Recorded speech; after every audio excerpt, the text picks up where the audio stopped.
Drama serial खुमार की इस एपिसोड में दिखाया गया कि हरीम और नासिर का निकाह होने लगता है तो अचानक नासिर की मां बोल देती है कि रूफी बेटा, मंगनी के दिन ही मैंने बता दिया था कि हम ख़ानदानी लोग हैं, ख़ानदान वालों को साथ लेके आए हैं, कुछ रस्म रिवाज हैं, ऐसे मौक़ों पर इस बात का बहुत ख्याल रखा जाता है।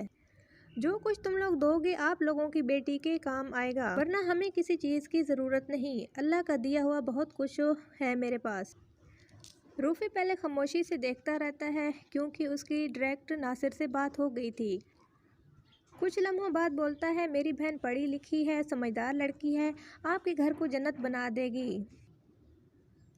दुल्ताना बेगम बोलती हैं कि आप समझ रहे हैं कि हमारे हाथ बंध गए हैं, ऐसा बिल्कुल नहीं है, बारात ऐसे ही वापस जा सकती है, निकाह अभी हुआ नहीं।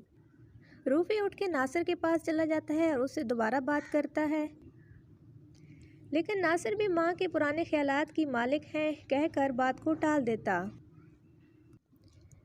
फैज़ पास होता है, वो ये सब देख के बोलता है कि आंटी छोड़े सब बातों को, निकाह करते हैं, खुशी का मौका है, माहौल को ख़राब नहीं करते।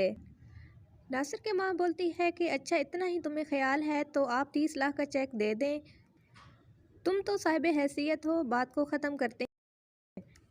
फैज़ माँ को कॉल करता लेकिन वो 30 लाख देने से इनकार कर देती। रेहान के ससुराल के साथ बिज़ी होती है और फैज़ की बात को सीरियस नहीं लेती। रूफी भी अपने फ्रेंड्स को कॉल करता लेकिन पैसों का बंदोबस्त नहीं।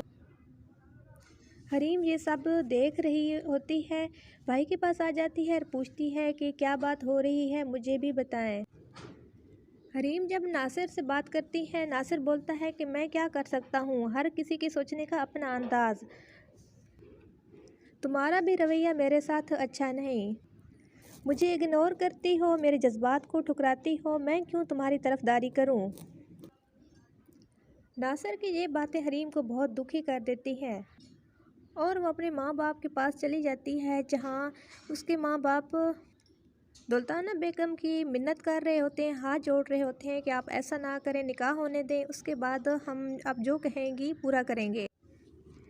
नासिर की माँ धमकी दे रही होती है कि हम बारात ऐसे ही वापस ले जाएंगे दुल्हन बगैर, तो पीछे से हरीम बोलती है कि बारात अब ऐसे ही जाएगी।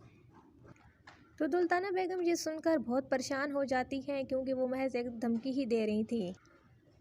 नासिर ये सुनकर हरीम को बोलता है कि सोच लो, तुमसे अब कोई शादी नहीं करेगा, लेकिन हरीम अपनी बात पे डट जाती है कि बारात ऐसे ही जाएगी, कि मैं अपने माँ बाप को रुस्वा करके ये शादी नहीं कर सकती। तो नासिर बुलंद आवाज़ में सबको बताता है कि ये बारात दुल्हन के बगैर ही वापस जाएगी और इस तरह वापस वो सब चले जाते हैं। नासिर की बहन भाई को बोलती कि कोई अच्छा शगन नहीं हुआ, वो बहन को भी डांट देता, कहता मैंने कभी घाटे का सौदा नहीं किया। फैज़ हरीम के माँ बाप को ऐसे बेबस देख के, क्योंकि वो पैसों का बंदोबस्त भी ना कर सका और इस हालत में उनको नहीं दे सकता था, इसने इसी वक्त हरीम से निकाह करने का फ़ैसला किया। माँ को कॉल की लेकिन वो गेस्ट घर में होने की वजह से रिसीव ना कर सकी।